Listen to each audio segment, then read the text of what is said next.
Mano vardas Rūt Irmgard Strangalys. Gimusi 1931 metais, sausio 30 dieną. Mano tėvai. Tėvas Michail Strangalys,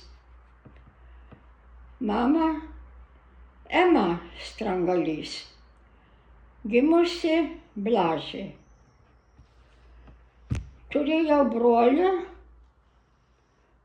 gimusi 1921 metais. Vardu Max Erich. Aš esu iš Joniškio, Klaipėdos krašto gyventoja. Gimau ir augau Šilutės rajone, Barbų kaime. 1937 metais pradėjau eiti į mokyklą. Mokytis sekėsi gerai.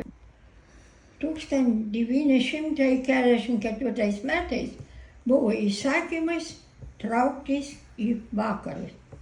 Išvažiavom iki Karaliaučiaus. Dabar Kaliningradas vadinasi.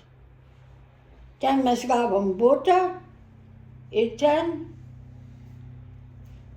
vėl ėjau dar ir į mokyklą kelis, gal savaitę, gal nedaug. Ir buvo įsakymas iš naujo visiems iš ten gyventojams visi trauktis. O mes nespėjom, net kariuomenė paėmė arklius, neturėjom kaip. Ir mumis, pačiu parusis. Ir tada buvo vėl atgal varė, atgal čia frontas.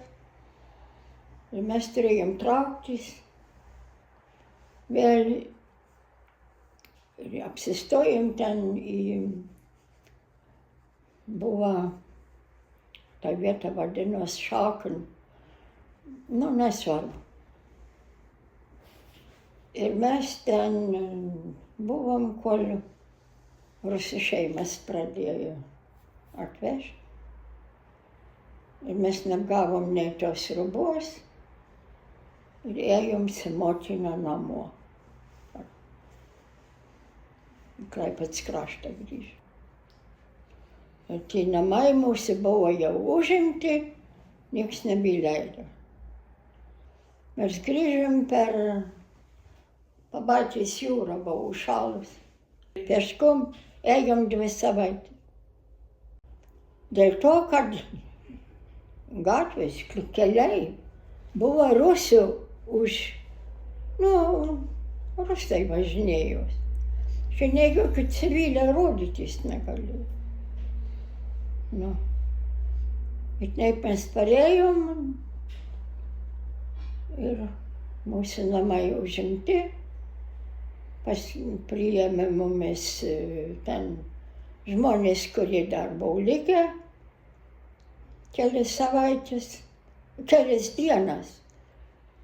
Ir tada mano motina sesuo buvo likusi, tą sužinojo, atvažiavo, mane pasiėmė. Per to, kad aš buvau labai atšalusi per tą, ir ji mane gydė, slaugė ir aš ten gulėjau 3 mėnesius, kol pasveikau. Ir tada mane įdarbino į Šilutę. Ir ten 1 metus dirbau. Ir ten išmokau lietuvių kalbą.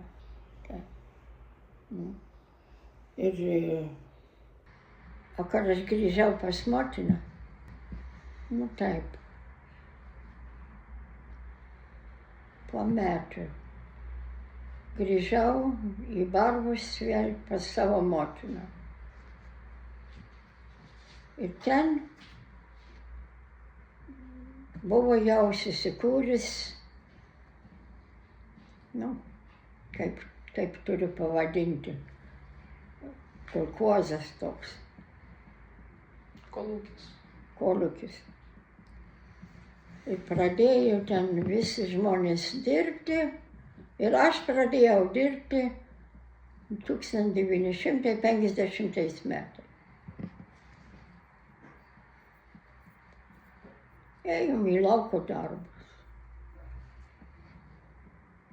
Ir ten dirbdama, ten susipažinau su savo vyru,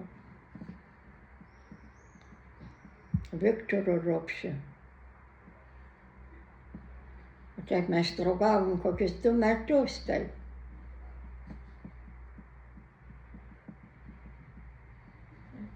O kodėl jūs nevažiavot, kai buvo galima į Rytų Vokietiją?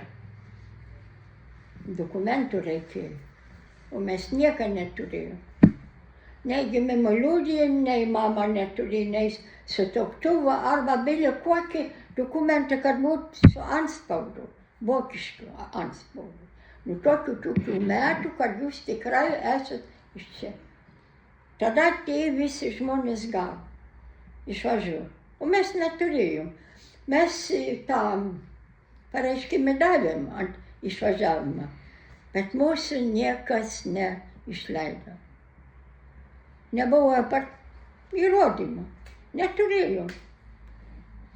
Ir taip turėjom likti. Su tuo Ropšiu draugavom, paskui į Metrikatį susirašėm. Nu ir Renata gimė pirmiau, o Viktoras 5 metus vėliau, 56, ji ir 51.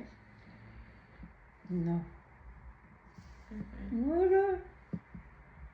gyvenom, nu vat iki šiandien.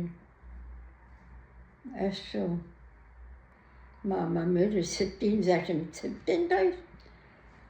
Mano tėvas Vokietijoje buvo, jis buvo į vakarus Vokietijoje. Ir čia vežė į Sibirą žmonės, nu žinai, visas pasaulis to žinojo. Ir jis bėgiojo pareiti. Jis sako, aš buvau vokiečių kareivis, mane iš karto į Sibirą nuvedė. Nu, jis to bijojo. Nu ir jis ten dirbo. Ir jis mirė 72.